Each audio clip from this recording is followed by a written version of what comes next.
இன்னைக்கு காலையிலேயே என் அக்கா பசங்களுடைய காது குத்துக்காக பழவேற்காடு கிளம்பியாச்சு. கூடவே எங்க சித்தப்பா சித்தியும் ஜாயின் பண்ணிட்டாங்க.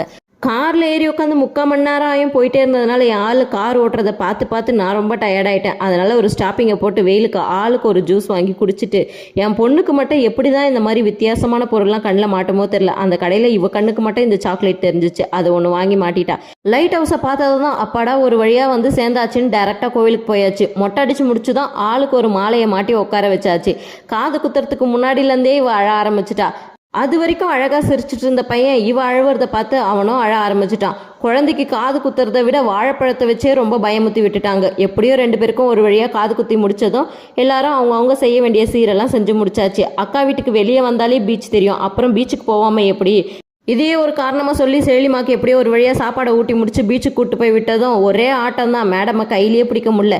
பழவேற்காடுக்கு வந்துட்டு மீன் வாங்காமல் எப்படி? அப்படியே மார்க்கெட்டுக்கு போயிட்டு எங்களுக்கு தேவையானதெல்லாம் வாங்கிட்டு கிளம்பியாச்சு. நாளைக்கு இன்னொரு vlogல பார்க்கலாம். மீண்டும் சந்திப்போம்.